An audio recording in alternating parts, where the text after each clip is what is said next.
Kuncung teu diundang, ulih teu diangkat. Kamu apain anak saya ini dipecat?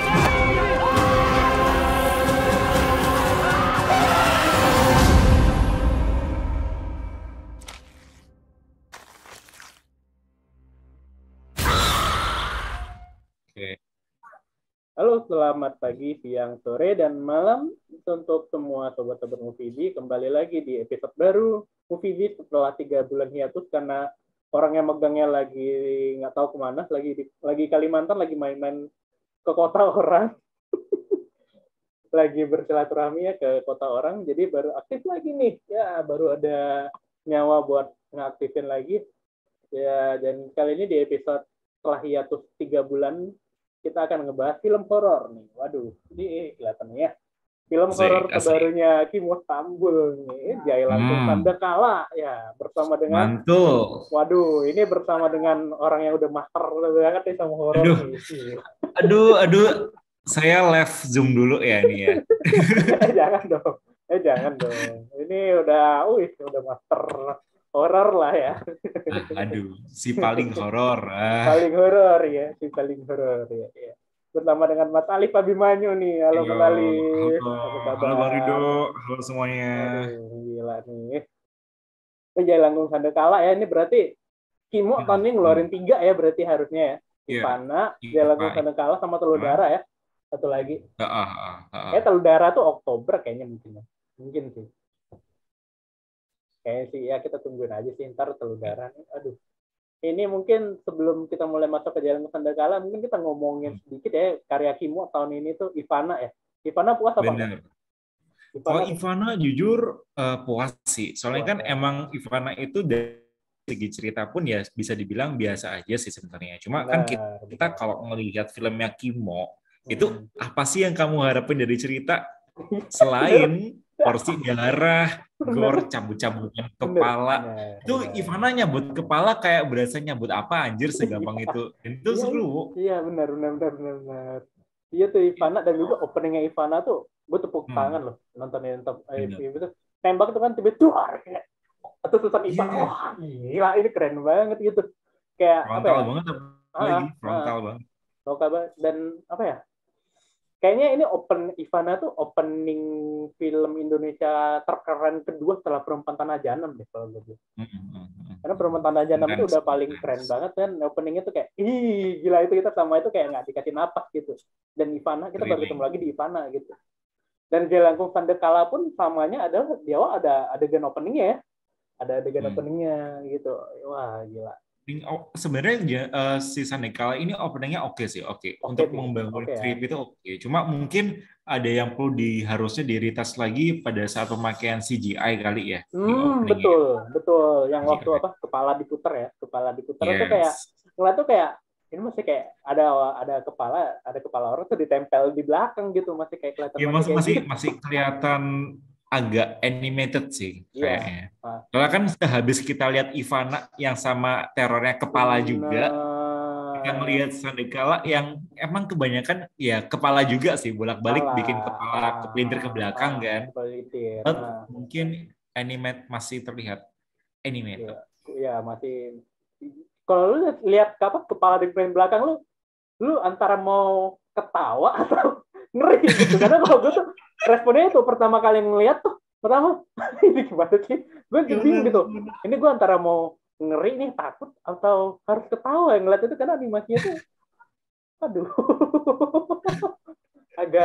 agak gimana gitu ya bilangnya gitu kayak. Tapi kalau misal kayak dibandingin kayak kita anggapnya kayak film tanda kutip B movies atau kelas B, itu oke sih. Oke ya benar. Iya sih benar. Kayak campy gitu ya. Campy ya benar. Aduh, tapi ya itu sih. Ya kita akan membahas ya Ivana ya, puas lah ya. Kita apalagi untuk ukurannya MD ya. MD itu kan selama ini kan remaja banget ya. Film horornya juga film horor aman banget gitu. Kayaknya film Bloody Gore sebelum film gore-nya MD sebelum adanya Ivana nggak ada ya. Horornya MD itu rata-rata horornya main aman semua ya. Main aman sih kayaknya. Main aman semua ya. Dulu walaupun pas MD masih kayak gencar-gencar yang bikin horor banget. Itu pun ya masuk unsur yang kayak berani banget kayak Ivana masih belum ada sih. Berarti emang horor main aman dan baru ini lagi tuh, baru terasa lagi tuh di Ivana ya. Dan akhirnya dia tahun ini sama halnya kayak Ivana dan Jalan ke Sandekala ini masing-masing juga punya persamaan ya. Ivana ini sesuatu yang baru dari franchise-nya Danur, dan Jaya Langkung ini sesuatu yang baru dari franchise-nya Jaya Langkung ya. Benar. Dan ini jadi kadang-kadang banyak orang pas lihat trailernya atau pas ngedirectnya tahu si Kimo tuh ada yang ngasih predikat bahwasanya Kimo tuh kayak dokternya franchise gitu. Betul, dokternya franchise gitu kan, kayak dia itu bisa memperbarui sesuatu yang udah usang nih di franchise-nya ini. Dan Jalan ke Sandekala menurut gue ya gitu ya, kita mungkin sama-sama sepakat kalau memang meski ya ntar kita bakal bahas sih kurangnya di mana, tapi kita bisa sepakat sama-sama kalau Jalan ke Sandekala ini adalah sesuatu yang baru gitu kan. Karena kayaknya ada nggak sih film horor Indonesia yang banyak ngomongin anak hilang? Anak hilang mungkin beberapa ada ya. Mungkin tapi kalau apa ya, pendekatan investigasi kayak ala crime, misteri itu kayaknya masih jarang banget. Jarang banget gitu. Gue waktu nonton Jalan ke Sandekala tuh langsung kayak Indonesia tuh ada yang kayak gini nggak ya gitu. Ada yang kayak gini. Kalau serius oke, ada Brata. Kalau tahu Brata tuh Oka Antara itu ada ngomongin kayak gitu. Tapi ini horor dan pendekatannya tuh investigasi gitu. Dan itu gimana ya? Menarik sih. Pendekatannya oke sih. Berani ngambil sesuatu yang baru. Oke. Ngambil sesuatu yang baru. Nah ini nih kita mau ngomong nih, Jaya Langkung Sandekala nih menurut lu horornya gimana? Kena apa enggak? Oke, kalau dibilang untuk dari sisi horornya kali ya, sisi horornya si Sandekala ini mungkin Om Kimo masih perlu belajar lagi untuk mengeksekusi horor. Soalnya gini, kita kan tahu nih Sandekala kan ratingnya 13+. Otomatis karena 13+ ada sisi-sisinya Kimo yang perlu ditahan dulu kan. Betul. Kita ngerti lah track recordnya Kimo gimana, dulu pas MO Brothers gimana, pas solo movies gimana gitu kan. Dan emang ini kan proyeknya dia yang pertama kali rating 13+ kan. Nah, that's why sentuhannya Kimo yang gore-gore itu ditahan dulu. Sebagai gantinya yaitu dialihkan ke horor. Nah, tapi balik lagi, kalau menurut aku pribadi, sense of horornya Om Kimo masih kurang. Karena mungkin ya dari faktor track record-nya juga masih belum terlalu oke dari segi horor ya. Kayak membangun atmosfer, kalau atmosfer sebenarnya udah oke banget. Cuma pada saat kurang memaksimalkan kayak demitnya, emang kalau misalnya gore kan ya kita ngerti lah, itu kan biasanya kan pelakunya manusia kan ya biasanya. Nah ini kan diubah menjadi demit pada saat porsi horornya muncul nih. Nah aku ngelihat Kimo masih belum terlalu eksplorasi dari demitnya sih. Kita ngerti lah Bang Rido, rumah pas singgah di rumahnya polisi itu kan rumahnya kan kayak rumah daerah banget nggak sih vibe-nya itu? Iya benar. Gue cuma itu kayak familiar deh, kayak Kimo nih. Gue tadi mikir ini jangan-jangan rumah yang di Ivana atau yang di rumah Dara gitu. Gue tadi mikirnya gitu kan. Jadi pakai rumah yang sama karena cara aura sama warna sama lightingnya itu juga mirip-mirip kayak gitu loh. Mirip kan. Nah, aku ngeharapinnya itu si demitnya yang udah oke banget, tinggi kan, ngeri tuh. Aku harapnya juga kayak muncul di rumahnya itu, entah kayak duduk doang, berdiri di pojokan. Aku bakal bayangin tuh bakal creepy banget sih. Cuma mungkin Kimo masih belum terlalu fokus untuk dari segi horornya. Iya, karena gue nonton ini, selesai nonton tuh kayak, horornya di mana ya? Ini kan jadi jatuhnya malah kayak lebih fokusnya kalau kita tulis genre yang misteri mungkin lebih masuk kan daripada horor. Iya. Karena horornya yang gue ingat tuh satu.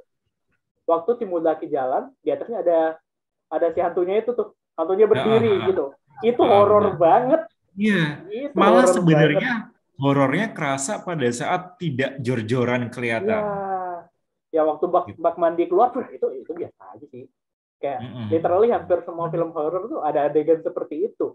Tapi satu-satunya horor yang work di sini buat gue tuh cuma itu. Di awal pas Mudaki jalan, ada hantunya di atas ini nih. Berdiri dia. Itu. Wah, itu gue kayak, aneh nih, horornya bagus banget kayak gitu loh. Nggak perlu pakai, dan gue inget itu perasaan nggak ada pakai musik tiba-tiba pas dia dung. Biasanya kalau film-film kita kan tuh ada meski di belakang bukan jump scare pas dia dung gitu. Ini nggak ada, itu cuma liatin gini itu. Wah, itu satu-satunya yang menurut gue horornya yang berhasil di Jailangkung Sandekala. Dan tadi dibilang ini film R13 pertamanya Kimo ya. Dread Up itu 17 atau 13 ya? Kenapa? Dread Up. Dread Up tuh kok nggak salah tuh harusnya 17 sih. Soalnya pada saat press screening kemarin bilangnya 13 plus pertamanya Kimo. Oh iya berarti Dread Up. Iya sih, Dread Up itu lumayan sadis menurut gue yang kayak pocong bawa golok gitu. Itu soalnya juga di Dread Up pun ada kayak adegan apa kayak tangan putus atau iya, apa. Tangan putus ya benar. Iya berarti emang ini beneran 13. Nah yang gue bingung nih, kenapa Kimo mau nih bikin film 13 tahun ke atas? Ini maksudnya kenapa ini? Kimo aja dari dulu udah bilang dia nggak mau gitu loh kalau kan 17 tahun ke atas. Nah itu dia. Nah itu kenapa mau 13? Ya makanya gue padahal sebelum ada gala premier ya gue tuh udah berekspektasi tinggi gitu. Mungkin kayak di trailernya tuh trailer nggak nunjukin sadis-sadisnya gitu kan, kayak mungkin Kimo ini menyimpan gore-nya itu, karena kalau ada nama Kimo tampil film udah sini ini gue mau dapetin darah-darahnya nih. Tapi malah ternyata itu sih yang menurut gue emang family friendly ya. Jadi dia pengen family friendly gitu ya. Bisa dibilang family friendly-nya versi filmografinya Kimo sih. Udah kok family friendly banget sebenarnya enggak sih anjir. Tapi ngelihat track recordnya Kimo ini paling family friendly. Paling family friendly. Tapi bingung juga sih keluarga mana yang mau bawa anaknya nonton film horor. Keluarga yang nggak tahu usia. Bapak macam apa yang tiba-tiba, kita nonton film horor yuk. Anda bapak macam apa yang mengajak anak Anda nonton film setan-setanan? Kecuali kuntilanak tiga. Itu mungkin potret saya di nanti kehidupan nyata 30-an nanti kali ya udah punya anak, aku suruh nonton film jagal kayaknya. Gue penasaran kalau misalnya Mas Azum udah punya anak, ntar anaknya disuruh nonton film kayak gitu. Iya, itu adalah salah satu bucket list saya kalau udah berkeluarga nanti. Gitu ya. Nah, kita nonton Ratu Ilmu Hitam ya. Tapi kan aku belum 17 tahun, Pak. Udah, ayo. Ratu Ilmu Hitam, ayo. Aduh, dan gue kemarin sebelum nonton Jailangkung Sandekala tuh, gue sempat nonton ulang lagi Rumah Darah karena udah agak lupa. Dan beberapa sisi shot-shotnya Rumah Darah tuh ke bawah ya di Jailangkung Sandekala ya. Iya, banget. Jadi kayak ciri khasnya Kimo sama Kimo itu kerasa beneran. Kerasa. Yang paling gue ingat tuh shotnya itu adalah ketika depan mukanya itu yang kayak agak ekstrim close up dikit tuh. Ini Kimo banget nih. Gue tuh kayak ini Kimo banget. Kayak paranoid close up gitu loh. Paranoid itu close up, bener. Kimo itu, banget. Itu Kimo banget gitu. Tapi nih, kalau mungkin memang Jailangkung Sandekala ini bukan film yang bagus. Tapi kalau kita ngebandingin nih sama film-film Kimo yang sebelumnya, apa yang kira-kira bagus dari sini yang nggak ada di film Kimo sebelumnya? Apa anjir? Nggak ada kayaknya. Sama. Jadi sebenarnya jujur li sebenarnya Om Kimo kok ngedenger ini maaf banget ya. Tapi beneran Sandekala ini project terlemahnya Bang Kimo sebelum klimaksnya muncul. Benar. Jadi gitu ya Om Kimo atau produsernya Rapi Film ini bener ya? Jangan nge-cancel kita ya, beneran tapi beneran. Beneran gini nih. Project yang agak lemah, tapi klimaksnya alhamdulillah masya Allah tabarakallah ya, klimaksnya bikin beneran satu studio. Ini nggak waktu klimaksnya tepuk tangan teriak-teriak kejeritan nggak semua orang? Ya bener. Kan? Kayaknya bukan cuma studio aku aja sih, banyak banget di Twitter aku lihat tuh pada klimaksnya tuh pada kayak tepuk tangan semua. Bener, studio gue tuh waktu nonton itu adegan di mobil ya, kita semua semangat adegan di mobil tuh, semua orang puas. Soalnya kan emang adegan di mobil itu kan trailingnya gila tuh.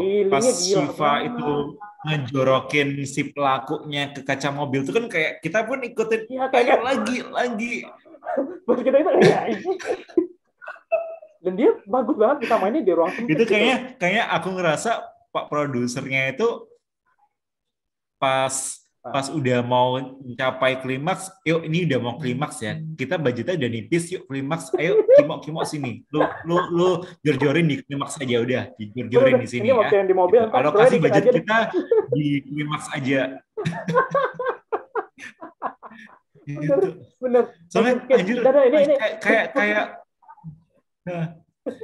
kayak turning banget gitu loh, dari yang agak-agak slow burn, terus adegan mobil dateng tuh kayak yuk tancap gas gitu. Bener. Karena jujur aja gue di pertengahan tuh agak bosan nontonnya gitu. Ya benar. Karena emang jujur aku sempat ngantuk sih di tengah-tengah, sempat ngantuk sih jujur. Aku karena lo ngaku, gue juga ngaku deh, emang gue gak ngantuk juga di tengah-tengah gitu, karena kayak misterinya itu nggak bikin kita tuh benar-benar pengen kayak tahu gitu, kayak wah dia hilang, karena emang di awal kan kita udah tahu lakinya ditarik, kita cuma pengen tahu yang narik ini siapa, si anjing yang narik ini siapa gitu. Tapi seluruh misterinya gue juga nggak pengen tahu gitu. Udah lu, gue tuh kayak aduh ini lama banget lagi baca gitu, kayak nyarinya, aduh ya Allah lama banget nih orang bacot nih, aduh lama banget kelarnya gitu. Dan baru terasa nggak ngantuk ketika Yoga Pratama masuk. Yes, iya, komik relief lah ya. Itu udah lumayan gitu, kayak itu pun bukan karena dia lucu gitu loh. Coba kalau dia serius, gue tuh pasti ngantuk banget. Gue nonton tuh gila tuh. Kayak apa ya? Mungkin kesalahan terbesar Kimo di sini tuh karena ngambil proyek ini kali ya. Iya. Enggak, sebenarnya karena ngambil dan memutuskan Takimo atau Pak produsernya jadi 13+ sih. Iya. Tapi kalau gue yakin nggak mungkin tiba-tiba Kimo mendadak bilang, udah deh kita bikin jadi 13, nggak mungkin Kimo yang ngomong. Iya, benar. Dengan filmografi seperti itu. Soalnya pun kan emang bisa dibilang, ya ini kan termasuk universe-nya Jalangkungnya si Jeffrey kan. Jalangkungnya Jeffrey kan juga 13+ toh. Nggak terlalu kayak gimana-gimana. Padahal awalnya Sandekala katanya murni ribut. Iya, tiba-tiba iya kan? Kenapa ada dia? Karena ribut apa kagak nih? Kayak kenapa nih ada nih anak gitu loh gitu. Jadi kayak kita pun juga bingung ya, setelah kita nonton kita jadi bingung nih, kayak ini sebenarnya mau ribut atau jangan-jangan ntar mau ketemu nih gitu. Nah, ya itu sih apa ya? Pembangunan universe-nya juga belum terlalu jelas juga nih, Jalangkungnya mau dibawa kemana. Soalnya nih arahnya. Dari situ pun kita kayak ngerasa kayak dipaksa-paksain buat nyambung sih. Benar. Soalnya di Jalangkung 1-2 pun kayak masih belum ada build up bahwasannya ada universe yang lebih luas. Benar. Kayaknya itu adalah keputusan yang kayak tiba-tiba secara dadakan atau tiba-tiba. Iya, benar. Karena mungkin gini, yang gue lihat adalah Jose Purnomo sama Riza Mantovani kalau nggak salah berdua ya, mereka ngedirect ya.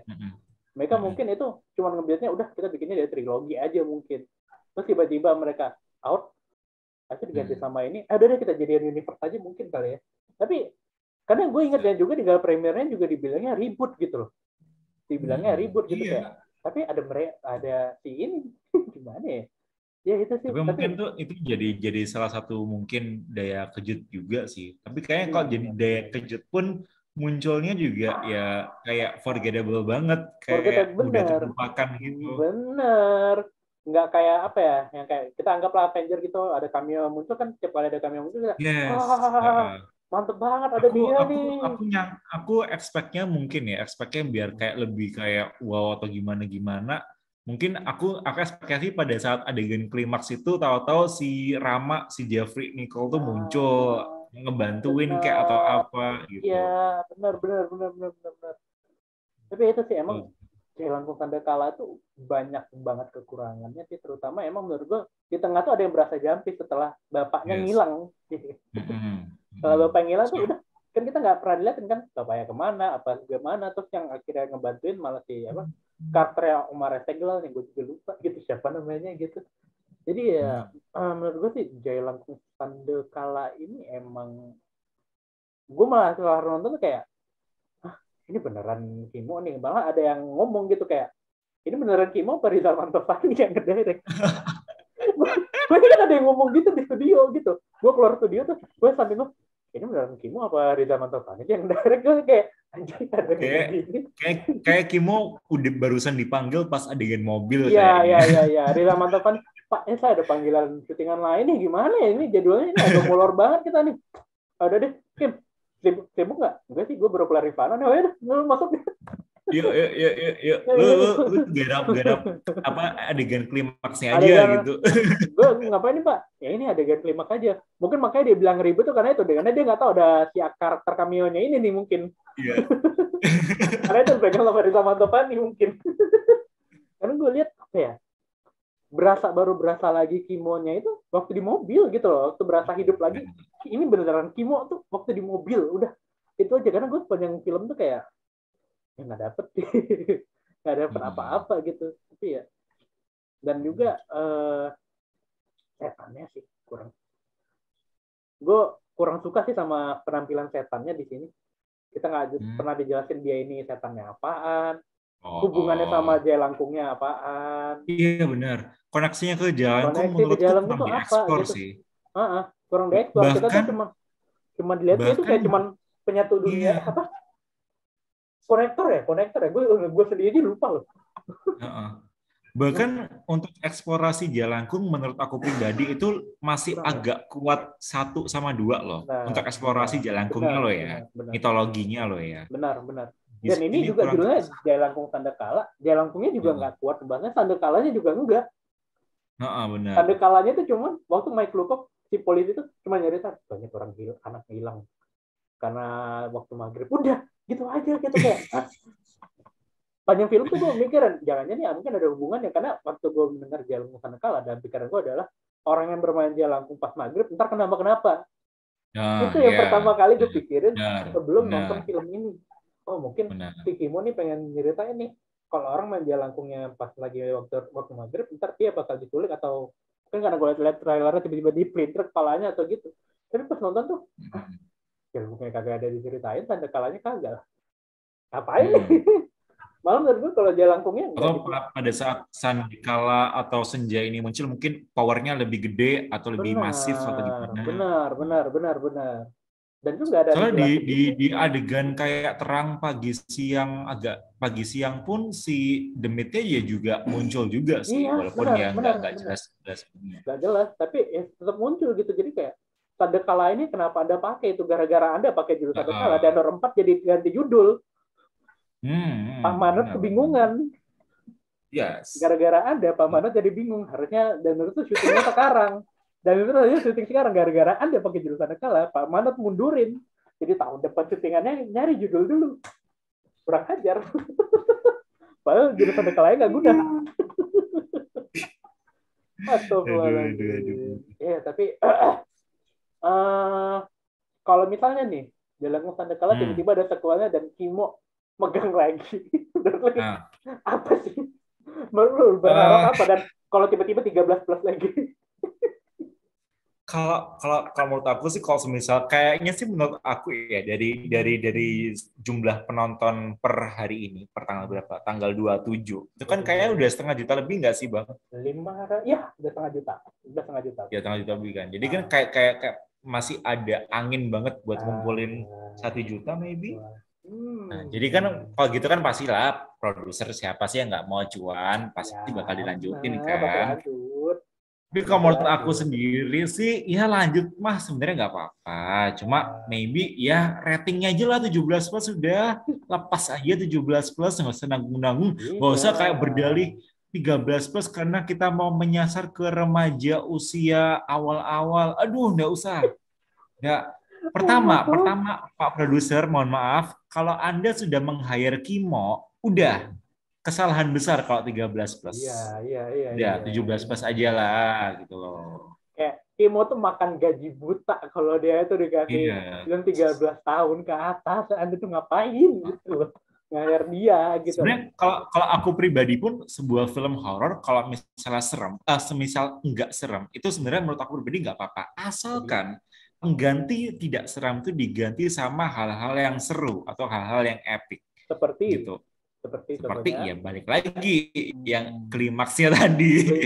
Soalnya kan emang Sandikala ini kan awal-awalnya emang sebagai horor kan. Awal sampai tengah emang dia mencitrakan dirinya sebagai horor. Nah, pada saat klimaks itu kan demitnya nggak ada tuh. Demitnya kan nggak ada di adegan 2 kan nggak ada.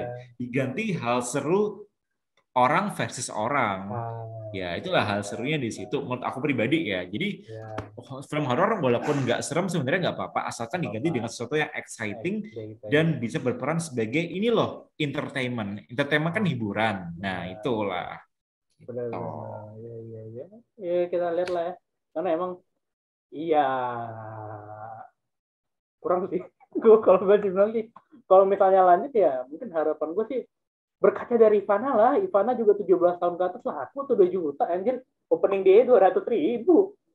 Iya, benar. Kalau nggak salah, Danur itu 13 plus. 13 plus. Tiba-tiba dipegang sama Kimo. 17. Laku banget. Malah katanya opening day-nya lebih tinggi daripada Danur. Ya, opening day produser mohon didengarkan 17 plus aja ya. Nggak usah ngeri. Jadi, tolong pede sedikit dengan rating 17 gitu.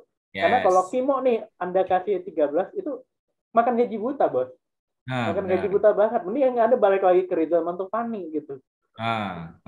Itu baru pilihan yang tepat lah. Kalau 13 plus, Rizal boleh lah. Kalau misalnya Jalan Sandekala nih, terus saya director by Rizal Mantovani, gue percaya. Mungkin Kimo yang magang, terus itu director by Rizal Mantovani, gue percaya. Ini main dari Rizal Mantovani ini.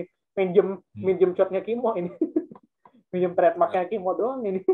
Ya, tapi ya, kita lihat lah. Kemana nasib Jalan Sandekala ini, Jalan Universe ini, karena endingnya juga masih ini ya, masih gantung ya, tiba-tiba ada Theo Borino ya, masih gantung nih, jadi kayak masih banyak nih yang bisa dieksplor nih mungkin ya. Sebenarnya bisa banget loh di agak lebih nyambungin universe-nya itu kalau semisal ya tadi yang aku bilang Jeffrey Nicole kayak muncul di klimaksnya, tahu-tahu ntar Jeffrey Nicole bisa sampai situ soalnya mau ada yang hal-hal dieksplor lagi, ntar bisa ketemu sama si dukunnya itu kan. Benar. Ya benar. Oh iya benar. Bisa. Jadi bisa connect nggak kayak tiba-tiba nongol atau gimana. Jadi masih ada koneksinya. Iya. Kita lihat aja lah ya. Seperti apa ntar dunianya Jalan Sandekala, jalan yang lainnya. Semoga lanjut ya. Semoga lanjut ya. Dan semoga kalau misalnya 13 tahun lagi, tolong jangan Kimo. Iya. Kalau jangan Kimo dan jangan Timo juga, please. Pak produser. Timo juga nggak akan mau. Timo ya. Kalau misalnya tiba-tiba ada kepikiran, udah deh kita jadi 13 terus oh jangan Kimo ya, tolong ya. Tolong banget nih jangan Kimo ya. Kimo tuh udah paling benar 17 tahun ya. Jadi tolong berhenti dulu gitu. Ya, baiklah. Terima kasih nih sudah berbincang-bincang nih. Waduh, mantap nih Jalan Sandekala nih. Habis ini kita nungguin film horor selanjutnya ya sampai bulan Desember kayaknya masih banyak ya film horor. Banyak masih ngantri banget horor Indonesia tahun ini gila-gilaan sih. Gila-gilaan semua ya, gila-gilaan semua. Wah, gila. Kita lihat nih tahun ini paling keren siapa nih ntar ya. Wah, gila nih Kodrat gue nungguin. Siap. Oke, siap. Baik, terima kasih banyak nih Mas Alif sudah bincang-bincang nih. Yo Bang Rido. Sip. Oke, terima kasih banyak semuanya yang sudah mendengarkan podcast Movie ya. Sampai jumpa di episode selanjutnya.